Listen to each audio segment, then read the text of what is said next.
unfortunately I did not film putting the sump in. It was hell, and I'll go over that in a minute. So this is my new sump. It's a mess. I'm not plumbing anything properly yet. I use flex lines for now. I'm gonna hard plumb it eventually, and I gotta neaten up everything, and I'll show all that once I do it. But this is, UPS didn't come till 6 o'clock. All right, so here it is. No more socks. You got the fleece roll. That's fully automatic. It's got 150 feet of fleece, so it's pretty cool.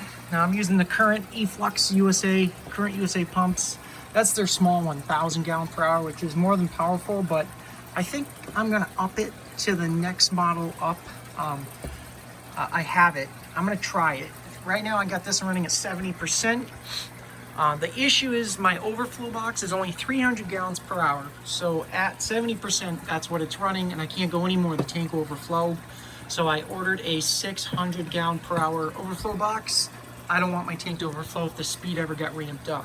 Also, if you're running these on a Bluetooth app on your phone, like I am, if this cable here, USB cable that's plugged into the Bluetooth dock, if that pulls out, your pump is gonna go to the setting that the dial is at. So if you got that cranked at 100% and that wire gets a loose connection or comes out, your pump's gonna ramp right up to full bore.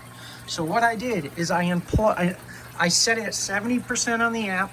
I put a little dot right here. It's a little mark. I didn't want to mark my cabinet here, but that's where my level sits right now. And if I pull the cable out, I adjusted the dial on it. That dial is set so it stays right there if it gets unplugged. That way it does not overflow the tank. You can even set it a little on the low side if you want, so it lets a little water out of the tank. But it's basically a trade-off. If I yank it out, there's no difference. Now, I threw all my biomedia ceramic rings in there, so I'm carbon. That was all from my canister filter and more. I threw an extra heater down here. I'm gonna take the heater from the tank and put it down here. Actually, I ordered a bigger heater that's gonna do the whole tank. A 300 watts, good for about 64 gallons. So, the way this works, I put my skimmer, I bought a hang-on sump skimmer that also can go a hang-on sump, a hang-on skimmer, hang-on back skimmer that can also be put in a sump by removing the arm off of it. And basically you can see the pump is down there, and that's not skimming yet because of all the new water. In here, I've got carbon fiber, man, I'm tired, guys.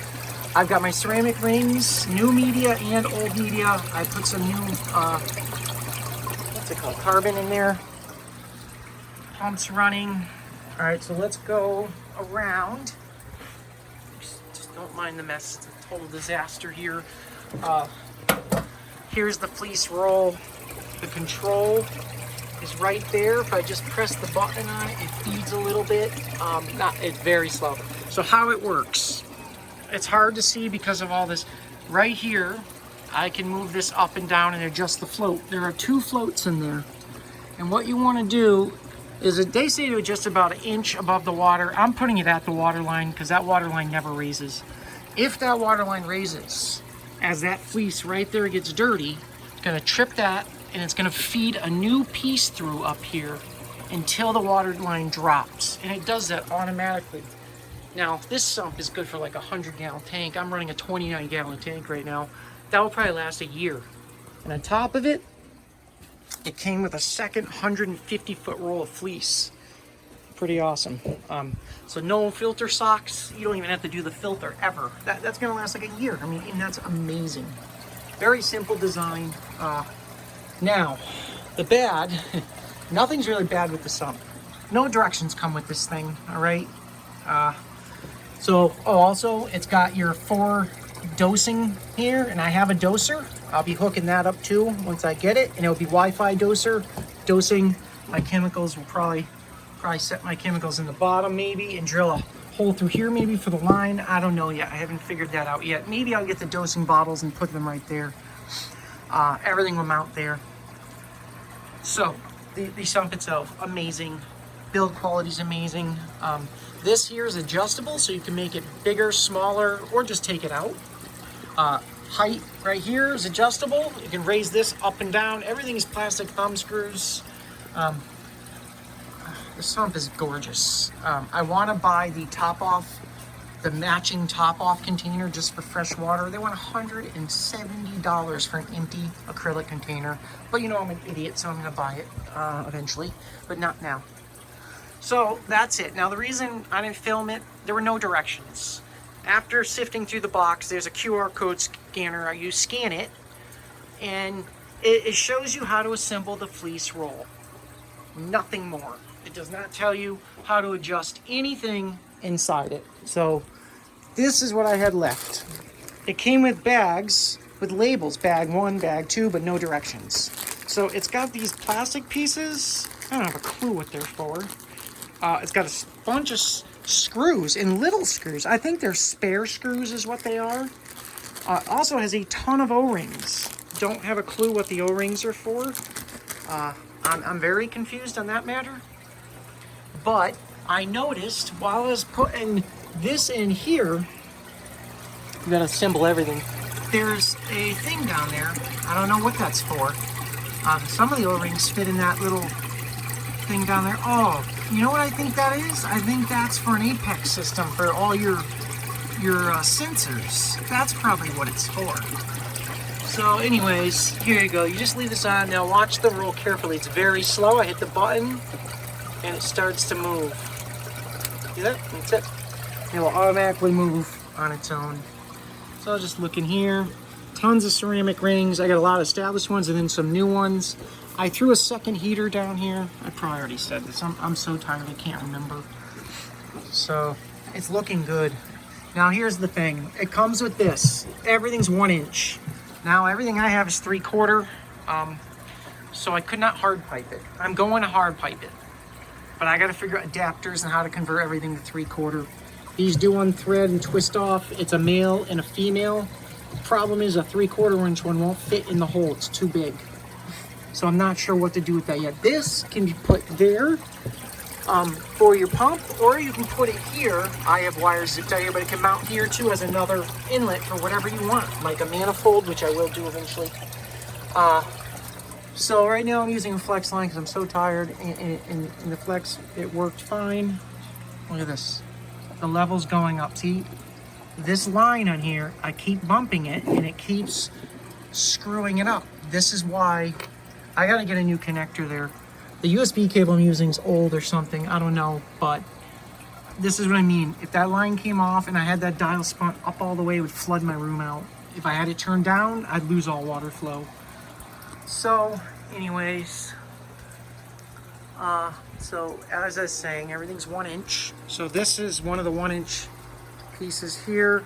Now this was here, but I took it out and jammed my 1 inch return line in, and I didn't want a 1 inch return line, but it's all I could use. And look at the kinks in that line.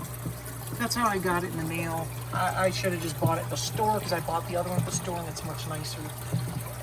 But whatever, I already bought it, so I used it, and it's temporary. So I got a 1 inch return line and 3/4. Actually, they call this the return line on these systems. The outlet line going up, they call the return line, which is so weird because I do heating and cooling for a living, and the return line on anything is the one that has water come back, not out. That's the outlet, and the return is the one coming in. So I don't know how the aquarium world got that, but it's backwards in my opinion. But anyway, so the return line is the 3/4 braided up through the floor, and then the line that brings the water back, I can't even think, the overflow is this 1 inch. I'm gonna change that. Like I said, I'm gonna replumb it all to 3/4 and do PVC, and I will have a flex fitting off the pump. I'll use a flex piece like that vinyl off the pump to here probably, so there's no vibration through it. But these pumps are silent. That thing makes no noise whatsoever. If I was to unplug my skimmer, you wouldn't even know anything's on other than that overflow line up there. So anyways, then now I'm gonna be installing this. I don't have money to buy the Apex system, which I'd like to do one day. This is the auto water change system and top off, 200 bucks. This thing is gonna be amazing. It's gonna do my water changes for me and top off the system from evaporated water. I can't wait to hook that up. But overall, this is gonna work out great. The other cool thing is my Wi-Fi controlled temperature controller for the heater has 2 plugs, so I was able to plug a second heater in for now and just throw it in the sump. So I got one in the sump and upstairs in the tank. Kind of distributes the heat even better that way, but I'd like to get it out of my main tank so you don't see it. But anyway, so this is this. I'll go upstairs and do a quick run over on that. 1 second. I'll be right back. As I said, we'll continue here.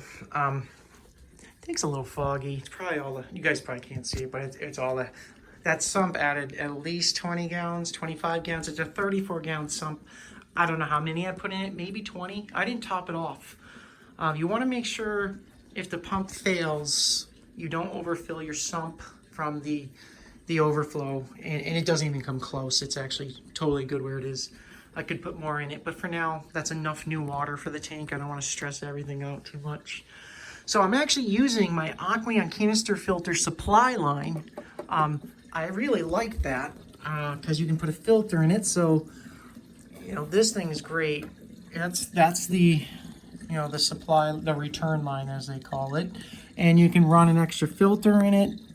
I don't have a lot of water flow right now because if I turn it up any more, the overflow box is overwhelmed. And I can't get rid of that line. If I try and do anything to get rid of that water line, the overflow box overwhelms itself. I can adjust it a little more, but I'm getting a different one. I already ordered it. So anyways, like I said, I got a second heater in here. It's tied into that same control, so they're controlled together. So no matter what the temp is reading on either thermostat on the heater, the main control controls it. I set the heaters above my set point. So the overflow box, I use the one that Marine Depot sells. It works. It's actually quite quiet, but it can only handle 300 gallons per hour flow, and I'm tapping it out right now. If I go up from 70% to 80, it handles it, but it literally fills up to the edge and makes me nervous. The tank actually almost overflowed once. So I'm just gonna keep it low for tonight until I get my other one. As I said, it is a little rough. Look at my room. It's trashed. So the 1-inch return line is back here. It's right there. It's all kinked. What a piece of junk. I hate that line. Can't see it. My camera won't fit in there. I'm using an aqua lifter pump. This thing's at 30 bucks. And if you're gonna run over the side overflow box, just invest in one. They're $30. It keeps a constant flow pressure through this tube. So if for any reason it fills up with bubbles or breaks siphon, it will restart your siphon for you. I will eventually move that to the back and hide it. It's dead silent. See if you can hear it. You're probably hearing the overflow box. It makes no noise. The hum of it is virtually silent. Quite good. And now that I got rid of all my stuff, look at empty down here. On this side, I can move over to that side because I got everything on one side because my canister filter was here. Look at these kinks, man. They're terrible. They're actually restricting the flow big time. I heated it up in the tub and soaked it in hot water, and they just came back. The guy from Marine Depot sold those to me. It came kinked in 15 areas every 3 inches. Absolutely terrible. So disappointed with it. I am going to send an email and complain to him. All right, so I think that's enough for tonight. I'm going to get, so as I said, I'm doing a different overflow box, not the tube style one, okay? It just overflows through a different way. And this is a 300 gallon per hour. I'm upgrading to a 600 gallon per hour so it can handle the return flow if the pump gets turned up.